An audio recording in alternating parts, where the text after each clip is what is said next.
ধর্ষণ শুধু একটি গুরুতর ফৌজদারি অপরাধই নয়, এটি মানব সভ্যতা ও মানবাধিকার লঙ্ঘনের অন্যতম ভয়াবহ এবং জঘন্য রূপ। সাম্প্রতিক সময়ে বাংলাদেশে নারী ও কন্যা শিশুদের উপর যৌন সহিংসতা ও হত্যার কয়েকটি ঘটনা দেশজুড়ে তীব্র ক্ষোভ ও উদ্বেগের জন্ম দিয়েছে।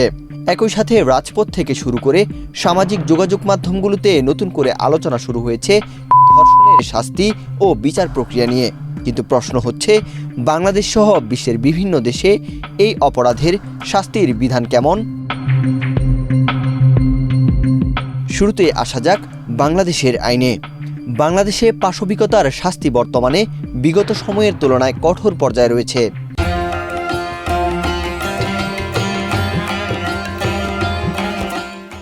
2020 সালে আইন সংশোধনের পর সর্বশেষ নারী ও শিশু নির্যাতন দমন আইন এর মাধ্যমে এই আইনি কাঠামোকে আরও শক্তিশালী করা হয়েছে।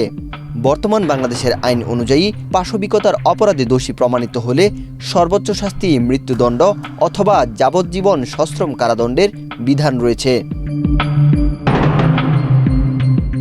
যদি ধর্ষণের ফলে ভুক্তভোগীর মৃত্যু ঘটে কিংবা অপরাধটি সংঘবদ্ধভাবে করা হয়, তবে দেশের প্রচলিত আইন অনুযায়ী জড়িত প্রত্যেকের বিরুদ্ধে মৃত্যুদণ্ড বা যাবজ্জীবন কারাদণ্ড এবং বড় অঙ্কের অর্থদণ্ড নিশ্চিত করা হয়েছে।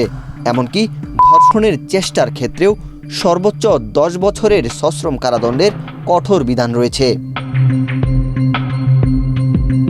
প্রতিবেশী দেশ ভারতেও এই আইন অত্যন্ত কড়া।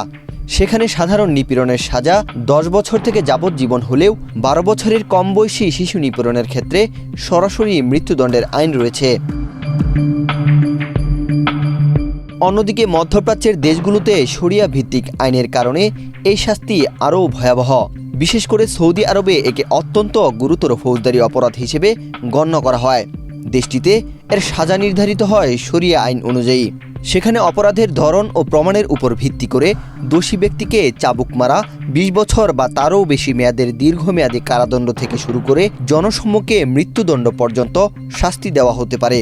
এছাড়া পাকিস্তান, সংযুক্ত আরব আমিরাত এবং ইরানেও জোরপূর্বক বা শিশু ধর্ষণের অপরাধে আদালত সরাসরি মৃত্যুদণ্ড অথবা যাবজ্জীবন কারাদণ্ডের রায় দিয়ে থাকে।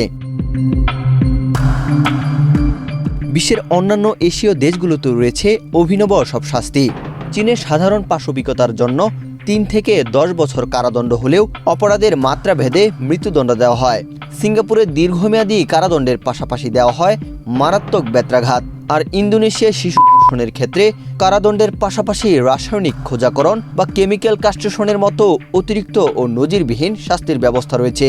সেই সাথে অপরাধীর পরিচয় জনসম্মুখে প্রকাশ ও ইলেকট্রনিক নজরদারিতে রাখা হয় দক্ষিণ কোরিয়াতেও। তবে ইউরোপ ও পশ্চিমা দেশগুলোর অবস্থান কিছুটা ভিন্ন। সেখানে মৃত্যুদণ্ড না থাকলেও দীর্ঘমেয়াদী বা যাবজ্জীবন কারাদণ্ডের উপর জোর দেওয়া হয়। যুক্তরাষ্ট্রে সাজা শেষ হওয়ার পরও অপরাধীদের যৌন অপরাধী বা সেক্স অফেন্ডার হিসেবে আজীবন নিবন্ধন বাধ্যতামূলক করা হয়, যার ফলে তারা চাইলেই সমাজে সহজে মিশতে পারে না। পাশাপাশি তাদের দীর্ঘমেয়াদী মনস্তাত্ত্বিক চিকিৎসা ও পুনর্বাসনমূলক কার্যক্রমে অংশ নিতে হয়। একই নিয়ম রয়েছে কানাডা, যুক্তরাজ্য, ফ্রান্স এবং অস্ট্রেলিয়াতেও।